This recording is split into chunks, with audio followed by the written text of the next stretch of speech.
Escuela Canadiense de Desarrollo Cristiano, Administración Pastoral, con el profesor Víctor Manuel Buitrago.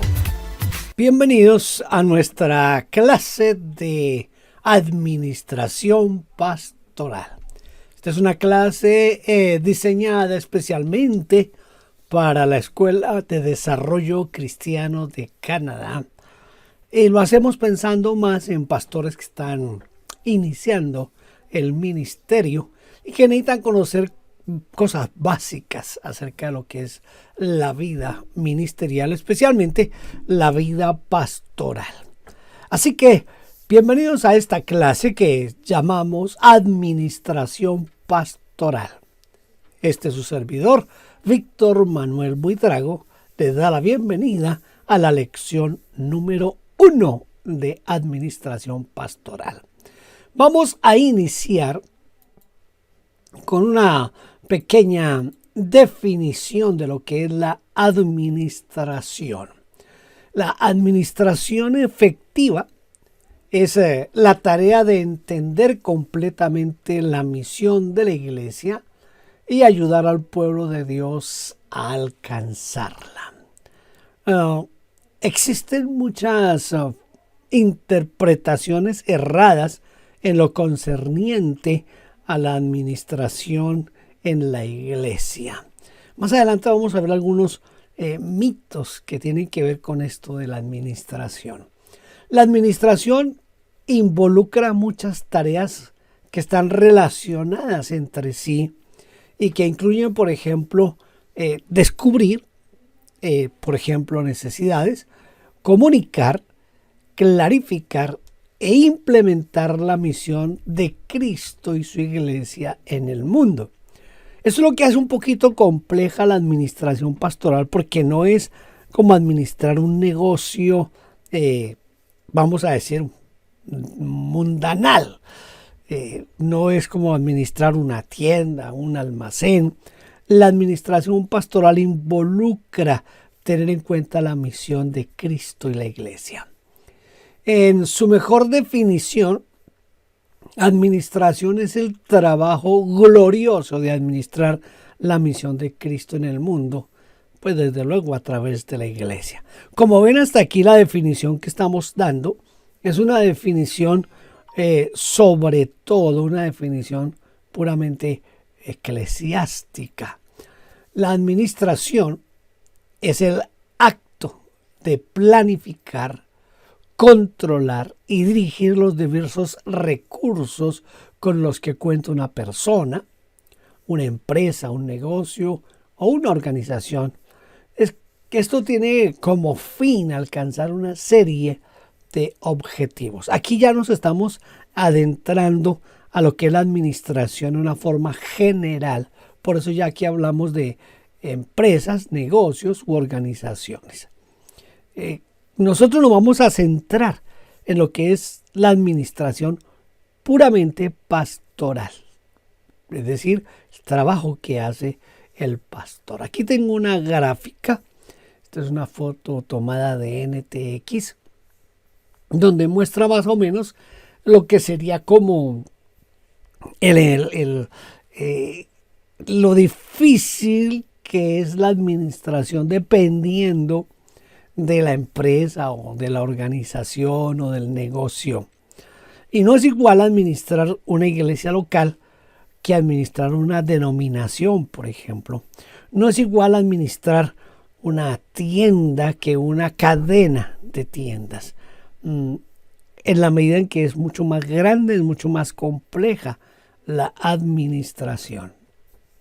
La administración abarca el uso adecuado y eficiente de los recursos humanos, los recursos financieros, los recursos técnicos, la parte de los materiales y también lo que es la parte cognitiva, es decir, el conocimiento y sobre todo ese conocimiento y todo eso abarcado dentro de lo que sería la parte sistémica de lo que vale una organización, una empresa, una iglesia, en donde se va a procurar obtener los mejores y mayores beneficios Eso es parte de lo que hace la administración. Ahora, ¿por qué es necesaria la administración? Y en este caso, hablemos de la administración pastoral. ¿Por qué es necesaria la administración? Mire, es para traer eficiencia, es para traer orden, para traer organización al trabajo, ya sea la iglesia local o de la denominación, depende de donde estemos tratando de organizar la administración. Esto es para que todos los recursos, y desde luego incluyendo los recursos humanos, ¿no?, sean usados efectivamente para alcanzar logros significativos en el reino de Dios. Yo creo que en la segunda clase o en la tercera vamos a hablar un poquito acerca de la planeación de objetivos, y allí vamos a volver a tocar esta parte de usar los recursos de una manera efectiva para alcanzar los logros de la administración de la iglesia. La administración estimula actividades, asigna recursos, recluta personal y logra la misión. Si tenemos tiempo, trataremos de definir lo que es misión, visión de una iglesia. Es la manera en que una congregación justifica su razón de existir. Es decir, la iglesia tiene una misión. Desde luego, esa misión en el aspecto espiritual es ganar al mundo para Cristo. La iglesia existe principalmente para dos cosas, si es que se puede hablar en esos términos, en la tierra. La primera razón de existir de la iglesia es ganar al mundo para Cristo. Y la segunda razón de el existir de la iglesia es la alabanza y la adoración a Dios.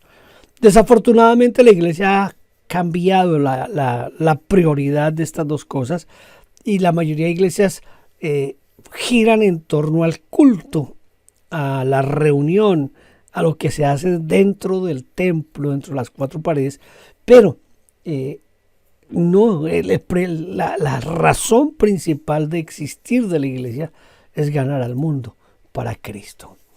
Ahora, también podemos hablar en cuanto a la parte administrativa, que es el proceso continuo de unir los dones de los creyentes individuales para ayudarles a desarrollar una iglesia espiritualmente saludable. Puede ser que, como dice Pablo, cuando le escribía a los Corintios, él les dice, ¿hablan todos lenguas? La respuesta es no. ¿Todos profetizan? La respuesta es no. ¿Todos tienen don de sanidades? La respuesta es no.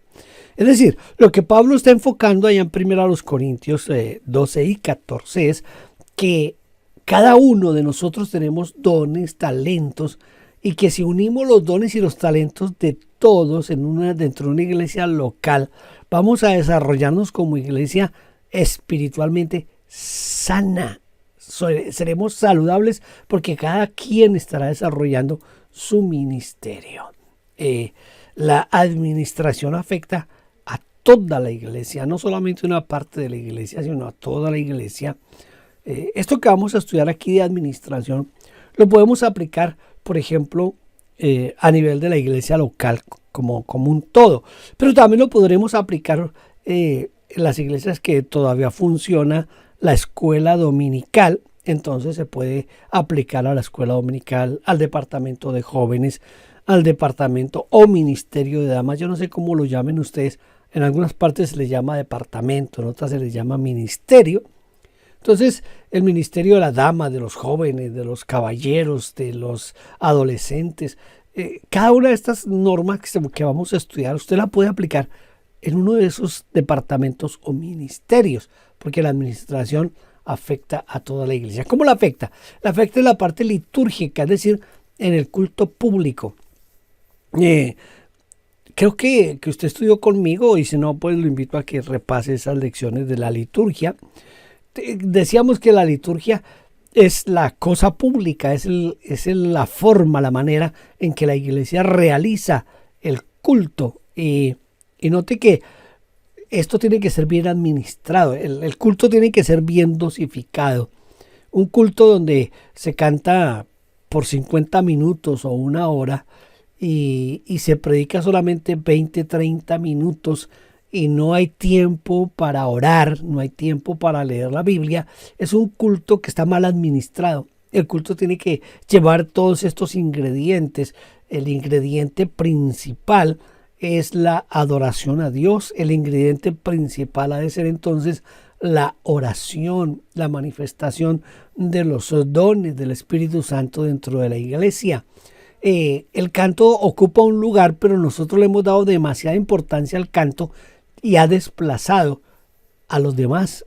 El canto ha desplazado inclusive la predicación de la palabra. A veces la iglesia puede estar cantando una hora y media, y cuando ya llega el tiempo de la predicación la gente está cansada y no quieren escuchar la predicación. Y cantaron todo ese tiempo y no oraron, no leyeron la Biblia. Yo he estado en cultos donde no se abre la Biblia absolutamente para nada. Esos cultos debieran darnos vergüenza a nosotros. Entonces, pues, eso muestra que hay una mala administración del púlpito, podríamos hablar. Ese también afecta el mantenimiento del lugar de culto. Es decir, en cada edificio donde nosotros estamos, ya sea que se pague un arriendo, una renta, o si es un edificio propio, un lugar propio, eso demanda mantenimiento. Entonces se necesita planificar el mantenimiento del templo, el lugar del culto.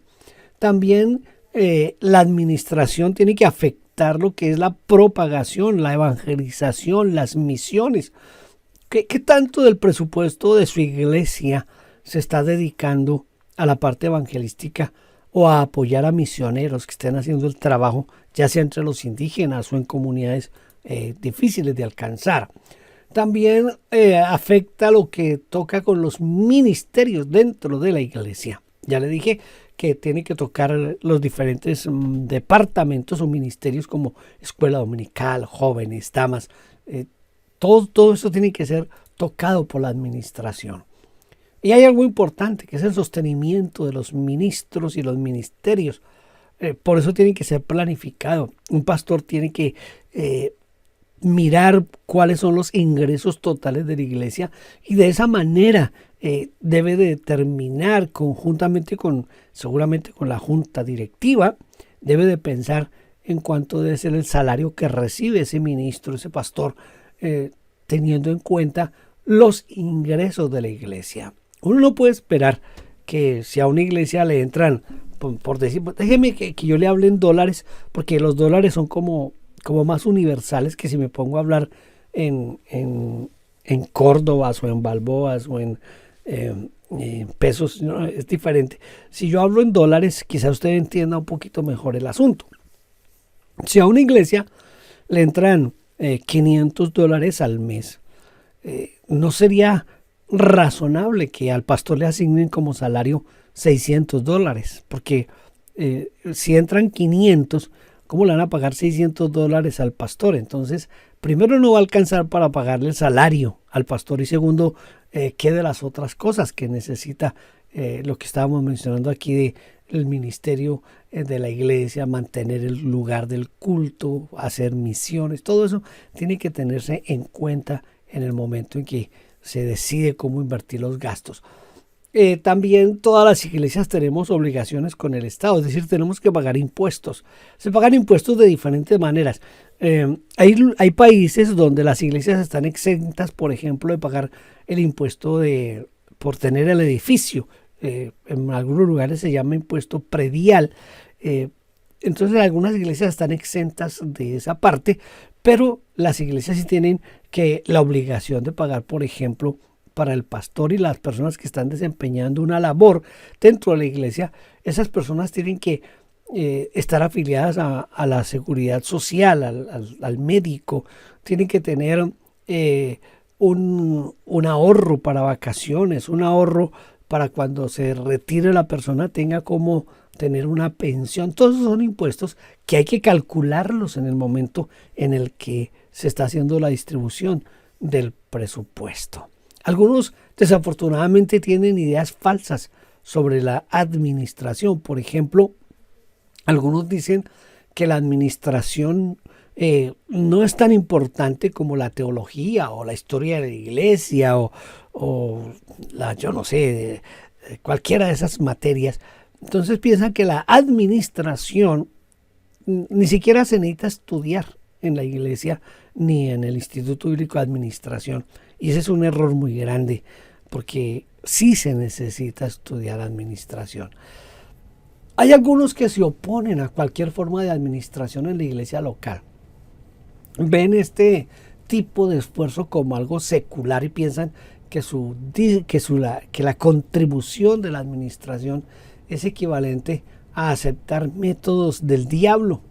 No, que así se manejan son las empresas del mundo, que la iglesia es diferente, y por eso algunos pastores tienen problemas de tipo económico, porque ellos se embolsillan todo el dinero que entre a la iglesia, se lo van embolsillando y argumentan que la Biblia dice que los diezmos son para el pastor. Yo pienso que debemos de tratar de hacer las cosas como con un poquitito de más tino y más cuidado. Estos líderes comprenden muy poco lo que son las bases bíblicas y los fundamentos teológicos de la administración. Usted tiene que ser un buen administrador. Mira lo que dice la primera carta a los Corintios capítulo 4 versículos 1 y 2. Dice: así pues, téngannos los hombres por servidores de Cristo y administradores de los misterios de Dios. Pablo está hablando aquí de dos cosas importantes. Primero, el testimonio ante los hombres, ante los demás. ¿Cómo nos ven los demás? Dice Pablo que ojalá nos vean a nosotros como servidores de Cristo y como personas que administramos bien lo que Dios ha puesto bajo nuestro cuidado, bajo nuestra tutela. Ahora bien, dice Pablo, se requiere que los administradores, ¿sí? Se requiere de los administradores que cada uno sea hallado fiel. La Biblia habla sobre la administración. Hay algunos mitos también con respecto a la administración. Algunos piensan que administrar es hacer muchas actividades y programan campañas y programan fiestas y programan almuerzos y desayunos y cosas pensando que eso es administración, pero la administración no es activismo. El activismo tiene su lugar, pero tenemos que saberlo poner donde tiene que ponerse. Algunos creen que los números no son nada importantes, inclusive hasta algunos llegan a citar el pasaje donde David censó al pueblo y entonces Dios tuvo que disciplinar a David por eso. Entonces dicen, no, es que los números son del diablo, entonces mejor no contemos, no sepamos cuántos vienen, no sepamos cuánto entra, no sepamos cuánto vamos a gastar en esto o en aquello. Otras personas dicen que la administración no es bíblica, que los que dicen así, los que piensan así, es porque en realidad nunca han leído la Biblia. La administración se puede ignorar porque es preferible predicar y contactar a la iglesia. Es decir, piensan que por sobre la administración hay cosas de la liturgia y de la doctrina que son mucho más importantes y resulta que no es por ese lado. Estos mitos lo que han hecho es hacerle daño a algunos pastores. Otros piensan que la administración es automática. Es decir, que si se está haciendo bien el ministerio de predicación y que si están funcionando los ministerios o departamentos de la iglesia, entonces ya se está dando la administración. Pero vamos a ver más adelante, cuando veamos un poco de planeación de objetivos, vamos a mirar qué tan cierto puede ser esto. La administración es algo nuevo que se introdujo a la iglesia en los últimos 100 años. Eso es mentira. Voy a darle un solo ejemplo del tiempo del Señor Jesucristo, que usted lo conoce de sobra. El Señor Jesucristo dijo: ¿quién de ustedes que va a edificar una torre no se sienta primero y calcula? ¿Qué es lo que tiene que calcular el que va a edificar la torre? Bueno, lo que tiene que calcular es cuánto me cuesta el terreno, cuánto me cuestan los materiales, cuánto me cuestan los obreros, y ahora sí vamos a levantar la torre porque tengo el presupuesto. Pero el Señor dice No sea que de pronto comience a edificarla y a mitad del camino se le quede eso ahí en obra negra y va a ser la burla de los demás. ¿Por qué? Porque no hubo administración. Entonces note que el Señor Jesús sí habló de administración. Así que decir que la administración es de los últimos 100 años es mentira. Ahora, ¿dónde es que se administra? Bueno, la administración es hecha en y a través de la iglesia en el mundo. En la iglesia, la palabra iglesia quiere decir llamados hacia afuera. Viene de un término que es eclesía. Eclesía significa asamblea de los llamados afuera, de los que son llamados hacia afuera. Entonces la palabra eclesía es muy importante. Leemos en Efesios 4:16 en la Nueva Traducción Viviente: Él hace que todo el cuerpo encaje perfectamente y cada parte, al cumplir con su función específica, ayuda a que las demás se desarrollen, y entonces todo el cuerpo crece y está sano y lleno de amor. Esto es bien importante que tenga en cuenta este versículo, porque mire, pues voy a hacer el énfasis donde quiero que usted haga también el énfasis. Dice que Él, hablando de Cristo Jesús, hace que todo el cuerpo encaje perfectamente. Y también dice Pablo, y cada parte, al cumplir con su función específica, ayuda a que los demás se desarrollen. Entonces, ¿qué va a pasar? Que todo el cuerpo está sano y crece y está lleno de amor. ¿Entiende aquí la parte administrativa? El trabajo de la iglesia determina los asuntos sólidos, firmes, transformadores y, algo bien importante, eternos. Y si nosotros estamos comprometidos con la vida eterna, lo mínimo que podemos hacer es tener por lo menos alguna mediana idea de lo que es la administración. Los esfuerzos que se hacen a medias, esos esfuerzos mediocres, jamás van a satisfacer a Dios. Jamás lo van a satisfacer. Recuerde que el Señor habló de que debemos que entregarlo todo. Entonces, se espera de nosotros, como mayordomos, que administremos la obra de Dios de una manera sabia y eficiente. De hecho, como ministros, como líderes, tendremos algún día que dar cuenta de nuestra administración cuando nos encontremos ante nuestro Maestro. Lucas 14:28, el pasaje que le cité hace un momento.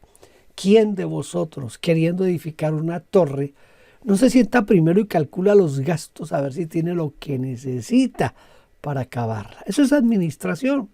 La iglesia es diferente a cualquier otra organización por una sola razón, porque la iglesia podríamos decir que tiene una naturaleza, pero tiene dos funciones. Una que es llevar a la gente a Cristo Jesús, llevar a que los creyentes crezcan y maduren en la fe y se parezcan a Cristo, pero tiene también el propósito y la responsabilidad de administrar todo lo que Dios provee para la iglesia. Muy bien. Vamos a entrar aquí a un ejemplo que es, pero de esos ejemplos, ¿cómo se podría decir? De esos ejemplos que tienen que enseñarnos a nosotros mucho acerca de lo que la Biblia realmente dice y enseña acerca de la administración. Creo que usted ha leído en muchas ocasiones el libro del Éxodo, cuando Jetro fue a visitar a Moisés. ¿Se acuerdan? Cuando Jetro va a visitar a Moisés. Y Jetro se queda observando a Moisés y ve que Moisés se está matando solito. Está sobrecargado de trabajo. Y Jetro le da algunos consejos a Moisés. Eso es lo que vamos a mirar en este momento aquí con el ejemplo en el desierto. En Éxodo 18, Jetro entonces le aconseja a Moisés cómo ser más efectivo administrando. Entonces aquí viene algo importante. Moisés está exhausto, cansado. está desgastado, porque él solo está atendiendo los asuntos de todo el pueblo. El trabajo lo tiene debilitado porque tiene exceso de trabajo. Está bien cansado Moisés y el suegro lo ve, y entonces el suegro hace como una especie de diagnóstico, analiza el asunto y se da cuenta que el problema está en que Moisés no está distribuyendo el trabajo. Él lo quiere hacer solo. Él tiene que aprender a delegar funciones y autoridad en otros. Si él no hace esta parte de delegar funciones y autoridad en otras personas, está en serios problemas el hermano Moisés. Es que se le puede llamar hermano, ¿verdad? Porque pues la verdad yo no me atrevo a decirle hermano porque él tiene que ver con la ley. Nosotros tenemos que ver más con la gracia. Estoy buscando aquí en mi Biblia para tener listo el libro del Éxodo abierto, porque vamos a mirarlo. Este pasaje que usted ve ahí de Éxodo, a ver si en mi Biblia ahora no me quiere abrir. ¿Qué pasó con mi Biblia? Ahora sí, Éxodo 18. Quiero leer el versículo 13. Dice en el versículo 13 lo siguiente. Debí de haberlo anotado ahí en el PowerPoint, pero se me pasó por alto. Aconteció que al día siguiente se sentó Moisés a juzgar al pueblo, y el pueblo estuvo delante de Moisés desde la mañana hasta la tarde. Por eso se estaba matando solito se estaba matando.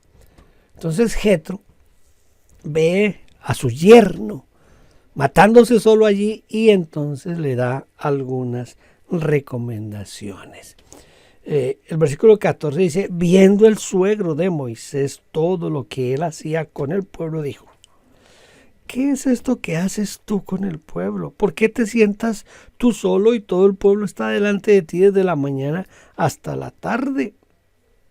Entonces Jetro está observando las circunstancias. Jetro tenía una mentalidad administrativa. Entonces mira a su yerno y entonces hace un estudio de esa situación y entra a cuestionar lo que está haciendo Moisés. Por eso le dice: ¿qué es esto que estás haciendo? ¿Por qué te sientas tú solo? Ese es un problema muy serio. Moisés expone el método actual de trabajo y responde la entrevista realizada por Jetro. ¿Qué es lo que dice Moisés? Moisés respondió a su suegro: porque el pueblo viene a mí para consultar a Dios. Cuando tienen asuntos vienen a mí, y yo juzgo entre el uno y el otro y declaro las ordenanzas de Dios y las leyes. Hay pastores que yo les digo que se creen la mamá de Tarzán y piensan que ellos solos pueden hacer todo el trabajo. Entonces el suegro de Moisés le dijo: no está bien lo que haces. Es decir, el suegro de Moisés establece un diagnóstico, un análisis de lo que está pasando. Y el diagnóstico es: no está bien lo que estás haciendo. Enfoca causas, consecuencias, y se da cuenta por qué es el exceso de cansancio de Moisés. Bueno, ¿y quién no se va a cansar si desde que se levanta por la mañana está escuchando problemas hasta por la noche, hasta el momento de irse a acostar? Y eso era todos los días. ¿Con qué tiempo Moisés hacía otras cosas? Le dice el suegro: desfallecerás del todo, tú y también este pueblo que está contigo, porque el trabajo es demasiado pesado para ti. No podrás hacerlo tú solo. Mire, él identifica la principal causa, pero al mismo tiempo también tiene una solución. La solución era integrar más recurso humano. A ver, pastor, de pronto usted de los que piensa que si usted mismo no lo hace, pues nadie lo puede hacer, solamente usted lo puede hacer. Y seguramente eso era lo que pensaba Moisés. Entonces necesitaba distribuirlo por grupos de trabajo, es decir, Moisés necesitaba delegar funciones y tareas. Entonces le dice: ahora oye mi voz, yo te aconsejaré y Dios estará contigo.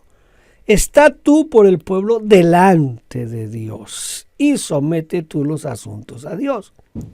¿Se acuerdan de cuando la iglesia creció en Jerusalén? Vinieron las quejas porque no se estaba atendiendo a ciertas viudas, y entonces los apóstoles le dijeron a la iglesia: nosotros no podemos dedicarnos a servirle a las viudas, a repartirles la sopa y darles el pan cada día, y entonces ¿qué de la oración? ¿Qué de la predicación? Nosotros vamos a dedicarnos a la oración, vamos a dedicarnos a la predicación, y ustedes busquen 7 hombres llenos del Espíritu Santo que se encarguen de servir a las mesas. Aquí el suegro de Moisés le está diciendo: mira, tú dedícate a estar en contacto, en comunión con Dios. Eso es lo que tiene que hacer. Moisés al principio está como que no quiere, como que yo no, así estoy bien, así lo he hecho siempre. Entonces el suegro le dice a Moisés: mire, enséñeles a ellos cómo se hace el trabajo. Es decir, tiene que preparar un curso de aprender a escuchar, tiene que hacerles un curso para que aprendan la ley de Dios, tiene que hacerles un curso para que sepan aconsejar y para que sepan resolver conflictos. Es decir, prepárelos, enséñelos y delégueles para que ellos puedan hacer. Por eso dice: muéstrales el camino por donde deben andar y lo que han de hacer. Además, escoge tú de entre todo el pueblo varones de virtud, temerosos de Dios, varones de verdad, que aborrezcan la avaricia, y ponlos sobre el pueblo por jefes de millares, de centenas, de 50 y de 10. Pero Moisés al fin y al cabo escuchó a su suegro y aceptó el asesoramiento del suegro, quien le replantea nuevas bases para un mejor sistema. De pronto usted cree que si usted no predica el domingo se va a acabar la iglesia. De vez en cuando suelte el púlpito a otro, porque así va formando a otros también que le ayuden a predicar la palabra de Dios. En el caso de Moisés, mostrar el camino es enseñar, es delegar en los jueces. Lo que le estoy diciendo, otros pueden hacer parte del trabajo que usted hace como pastor. Otros lo pueden hacer. En el caso del pueblo, andar por el camino y obedecer las enseñanzas de Moisés y de los jueces. Mira lo que dice el versículo 20, dice: enséñele a ellos las ordenanzas y las leyes y muéstreles el camino. Es decir, Moisés tiene que mostrar el camino, tiene que delegar, pero el pueblo tiene que andar en el camino que Moisés les va a enseñar y tienen que obedecer las ordenanzas que Dios le ha dado a Moisés. Moisés sigue el consejo de su suegro, sigue la recomendación. Entonces, da participación a las personas del pueblo en las actividades. ¿Qué hace Moisés? Nombra personas con ciertos requisitos para ser jefes sobre el pueblo. Los pone sobre 1000, sobre 100, sobre 50 y sobre 10. Existen requisitos para quienes recibirán la autoridad delegada. Los requisitos en este caso están en el versículo 21. Dice: escoge tú de entre el pueblo varones de virtud, temerosos de Dios, varones de verdad que aborrezcan la avaricia, y ponlos sobre el pueblo por jefe de millares, de centenas, de 50. Ellos juzgarán al pueblo en todo tiempo, y todo asunto grave lo traerán a ti, y ellos juzgarán todo asunto pequeño. Así aliviarás la carga de sobre ti y la llevarán ellos contigo. Los líderes así van a posibilitar el cumplimiento cabal de las tareas administrativas. Si esto hicieres, le dice en el versículo 23, y Dios te lo mandaré, tú podrás sostenerte, y también todo este pueblo irá en paz a su lugar. A mí me gusta como lo dice aquí Jetro. Dice: si esto hicieres, y Dios te lo mandare. Es decir, este es mi consejo, pero consulta con el Señor y que el Señor confirme lo que yo te estoy diciendo. Moisés implementa el nuevo sistema de trabajo, comunica su decisión al pueblo y a los nuevos jefes de grupo. Además, faculta a cada juez en sus funciones por grupos de 1000, de 100, de 50 y de 10. Eso es el versículo 24. Y oyó Moisés la voz de su suegro e hizo todo lo que él le dijo. Los capacitó. Se emprende lo planeado para lograr el fin propuesto. Y oyó Moisés la voz de su suegro e hizo todo lo que dijo. ¿Cuál era el propósito? Que Moisés tuviera menos carga y que otros aprendieran a llevar la carga con el líder. Hay coordinación de equipo y de autoridad. Entre cada juez y el grupo de 1000, de 100, de 50 y de 10, al momento de impartir el juicio, entonces, el que tenía que encargarse de 100, seguramente tenía que pasarle casos a otro, al de 50 o al de 1000 o al de 100 o al de 50 o al de 10. Es decir, tenía que mirar, si yo no puedo resolver este caso, se lo paso al otro que o está mejor preparado o tiene más tiempo. Entonces, cada uno de estos jueces podía impartir justicia y entre los jueces y Moisés se conformó un equipo de trabajo. Un equipo. ¿Sabe que eso es lo que nos falta a veces como pastores, entender que somos un equipo? En la iglesia somos un equipo.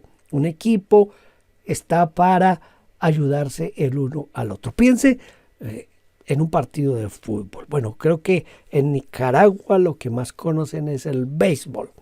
Yo poco sé de béisbol, pero yo podría decirle a usted que una cosa es el pitcher, otra hace el catcher, otra hace el de primera base, otro el de segunda base.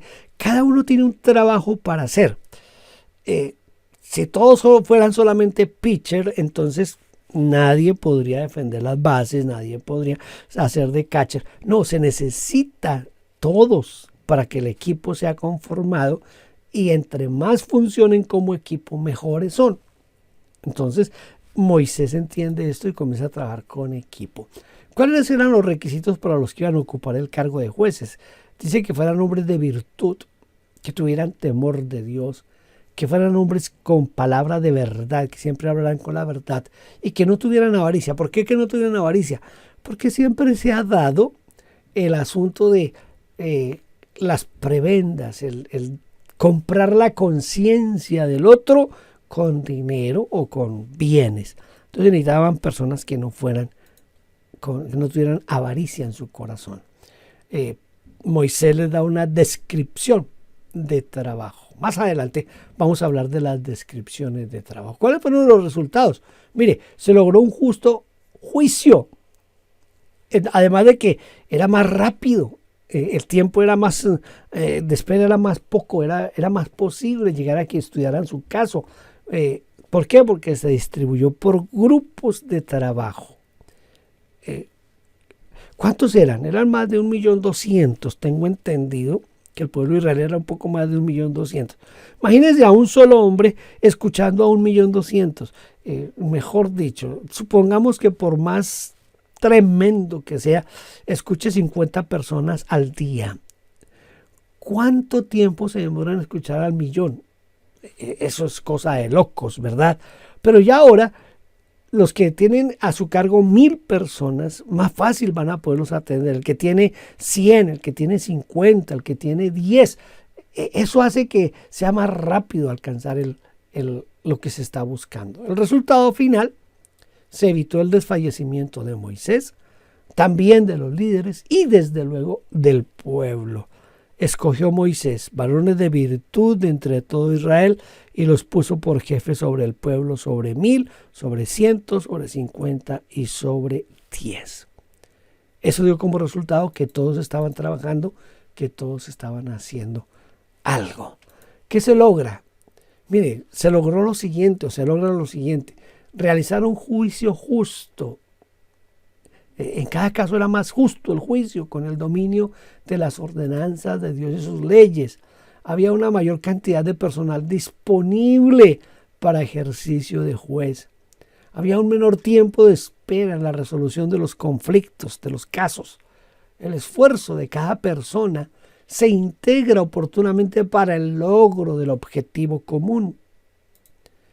Se establecen las diferencias entre los asuntos complejos, los más pequeños y los sencillos, y la responsabilidad durante el ejercicio del juicio.